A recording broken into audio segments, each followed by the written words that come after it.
Rahim. Assalamualaikum warahmatullahi wabarakatuh. Apa kabar generasi khairu ummah? Alhamdulillah luar biasa, tetap semangat. Allahu Akbar, Allahu Akbar. Darsunal An, Saqafah Islam. Hari ini kita akan melanjutkan pelajaran kita lagi, yaitu Saqafah Islam. Antum semua, sebelum kita mulai belajar, seperti biasa kita berdoa terlebih dahulu ya, agar Allah berikan kemudahan dan juga ilmu yang bermanfaat untuk kita semua. Duduk yang rapi, walaupun belajar di rumah, tetap adab-adabnya dalam belajar diutamakan. Duduk yang rapi ketika menyimak video ini dan persiapkan dirinya untuk berdoa. Ista'dadana, jika berdoa, angkat kedua tangannya. Doaan, a'udzubillahi minasyaitonir rajim. Bismillahirrahmanirrahim. Allahumma anfa'na bima 'allamtana wa'allimna ma yanfa'una wazidna ilman nafi'an. Rabbi zidna ilma warzuqna fahma. Amin. Qala Allah Ta'ala fil Qur'anil Karim, al-yawma akmaltu lakum dinakum wa atmamtu 'alaikum ni'mati wa raditu lakumul Islam madina. Artinya, pada hari ini telah kusempurnakan untukmu agamamu dan telah kucukupkan nikmatku kepadamu dan telah kuridhoi Islam sebagai agama bagimu. Quran Surat Al-Maidah ayat 3. Shadaqallahul azim. Alhamdulillah, hari ini kita bertemu lagi bersama Ustadz. Kita belajar sama-sama Saqafah Islam. Silakan antum semua, bagi yang sudah punya bukunya Saqafah Islam kelas 1, silakan dibuka ya. Kita belajar halaman 53. Minggu lalu Ustaz sudah jelaskan tentang Nabi dan Rasul ya, kemudian iman kepada Nabi Muhammad sebagai Rasulullah, di mana Nabi Muhammad adalah Nabi terakhir, penutup para Nabi, dan Nabi Rasulullah yang kita ikuti ajarannya, sunnah-sunnahnya, apa yang dilakukan menjadi suatu pahala apabila kita melaksanakannya juga, di mana Nabi Muhammad adalah utusan Allah.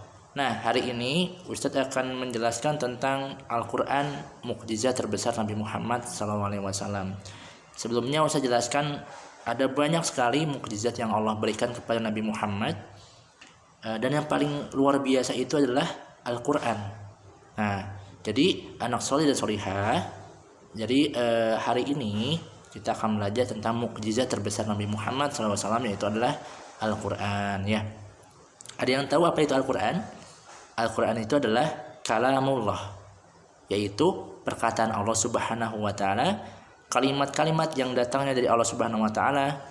Dan Al-Quran tersebut berisi tentang petunjuk Allah bagi manusia, agar manusia menjalani kehidupan ini dengan baik dan selamat, juga agar disayang Allah Subhanahu wa Ta'ala karena sudah taat pada petunjuknya. Jadi kalau kita mau mendapatkan petunjuk, maka kita harus belajar Al-Quran, membacanya, menghafalnya, dan mengamalkannya.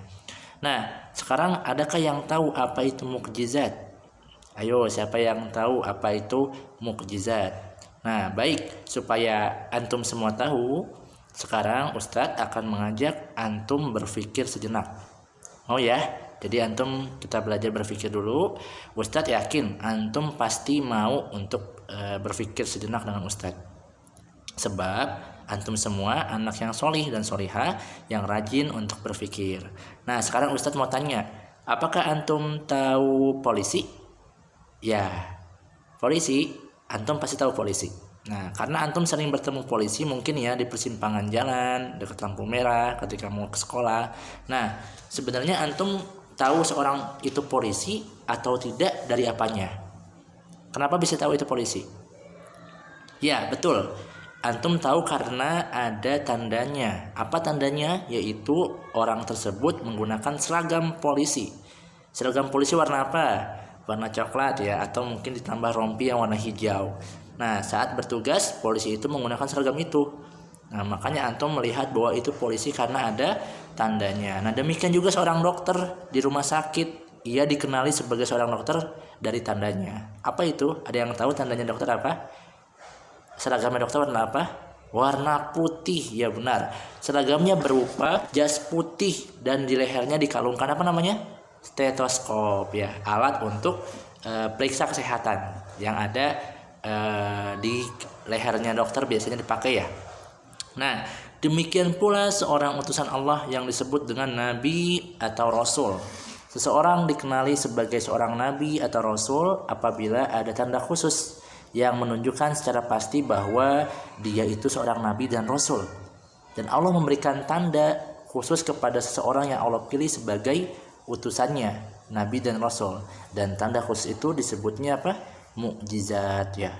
Tanda tersebut tanda khusus tersebut dinamakan mukjizat. Nah, setiap nabi dan rasul dianugerahi oleh Allah mukjizat yang khas ya.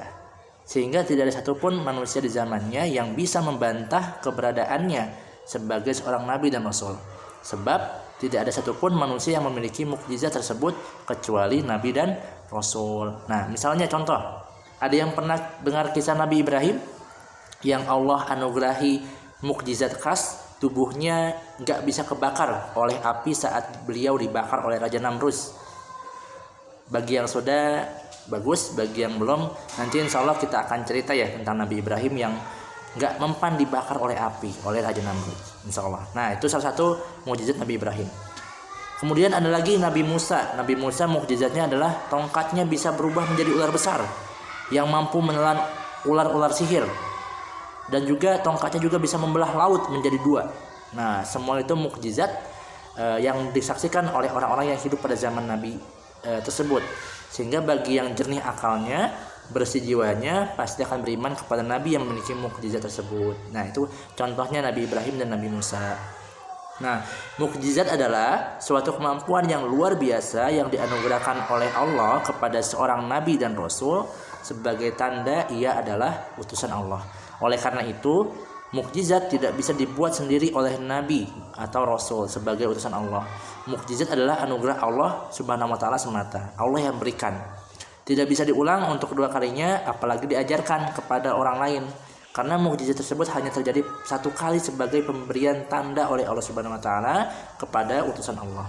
Dan Allah mengajarkan kepada kita bahwa mukjizat tersebut diberikan oleh Allah semata.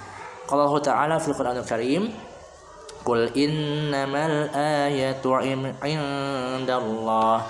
Katakanlah sesungguhnya mukjizat itu hanya berada di sisi Allah. Quran surat Al-An'am ayat 109. Nah, anak solih dan solihah, siapa di antara antum yang tahu mukjizat Nabi Muhammad? Kemarin minggu lalu Ustaz sudah menjelaskan ya, ada banyak sekali mukjizat Nabi Muhammad. Bisa antum lihat di halaman 52 ya. Yang pertama mukjizatnya adalah Al-Quran. Yang kedua, air memancar dari sela-sela jari Nabi Muhammad. Yang ketiga, bisa membuat bulan membelah menjadi dua. Yang keempat, domba-domba yang mandul dan kering dapat memberi susu. Yang kelima, pohon-pohon berjalan ke arahnya. Dan sampai 8 mukjizatnya di buku ini. Dan masih banyak lagi mukjizat lainnya. Dan tahu nggak antum yang paling luar biasa itu adalah apa? Mukjizatnya yang Allah berikan kepada Nabi Muhammad, yaitu adalah Al-Quran ya. Dan juga masih banyak lagi ya mukjizat yang Allah berikan kepada Nabi Muhammad, tapi yang luar biasa itu adalah Al-Quran ya.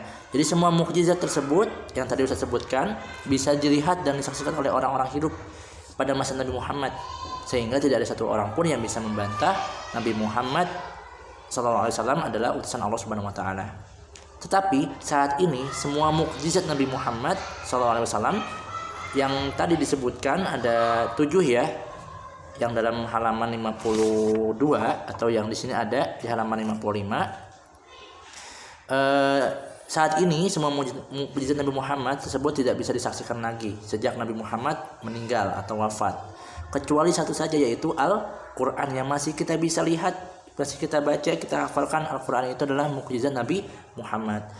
Al-Quran masih bisa disaksikan oleh orang-orang yang hidup pada zaman ini, termasuk antum semua yang menghafal Al-Quran, termasuk Ustadz juga.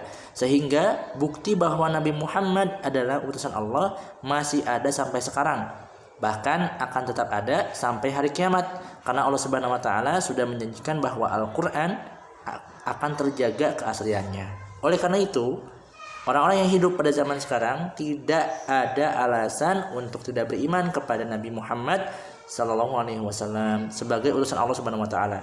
Dengan demikian, Al-Quran menjadi mukjizat Nabi Muhammad SAW yang bisa disaksikan menjadi bukti kenabian beliau sejak awal Nabi Muhammad diutus menjadi Rasulullah sampai hari kiamat nanti.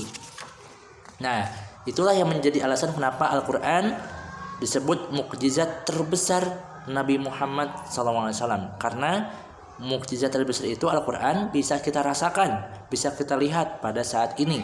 Dari zaman Rasul ya masih hidup sampai dengan sekarang masih ada, luar biasa sekali. Nah, anak soleh dan solihah, siapa di antara antum yang tahu kenapa Al-Quran disebut mukjizat Nabi Muhammad SAW? Al-Quran disebut sebagai mukjizat Nabi Muhammad karena sejak dahulu di masa awal turunnya Al-Quran sampai sekarang, bahkan sampai hari kiamat pun tidak ada yang mampu membuat semisal Al-Quran. Hal ini sudah disampaikan oleh Allah Subhanahu wa taala di dalam ayat Al-Quran itu sendiri. Qala Allah Ta'ala fil Qur'anil Karim, wa in kuntum fi raibin mimma nazzalna ala 'abdina fa'tu bi suratin min mithlihi wad'u syuhada'akum min dunillahi in kuntum sadiqin. فإن لم تفعلوا ولن تفعلوا فاتقوا النار التي وقودها الناس والحجارة أعدت للكافرين. Yang artinya, dan jika kamu tetap dalam keraguan tentang Al-Quran yang kami wahyukan kepada hamba kami Muhammad, buatlah satu surat saja yang semisal Al-Quran itu dan ajaklah penolong-penolongmu selain Allah.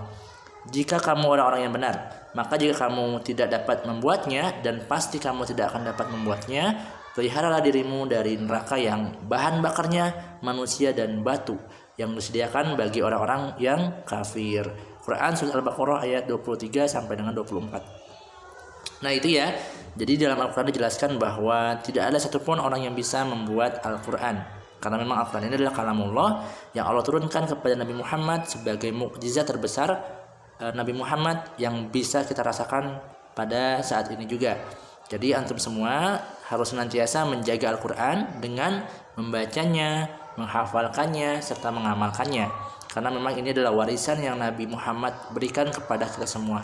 Jadi semangat untuk menghafal Qurannya ya semuanya. Nah itu aja dari Ustadz pelajaran kita hari ini, semoga bermanfaat tentang mukjizat Nabi Muhammad yang terbesar yaitu Al-Quran. Tugasnya hanya menyimak saja, kemudian juga antum berusaha sekuat tenaga untuk bisa rajin menghafal Al-Quran, menjaga Al-Quran, membacanya serta mengamalkannya ke dalam kehidupan sehari-hari. Semoga Allah mudahkan buat antum semua dalam belajar Al-Qurannya. Kita akhiri dengan membaca hamdalah, alhamdulillahirrabbilalamin, dan doa kifatul majlis. Subhanakallahumma wa bihamdika asyhadu an la ilaha illa anta astaghfiruka wa atubu ilaik. Wassalamualaikum warahmatullahi wabarakatuh.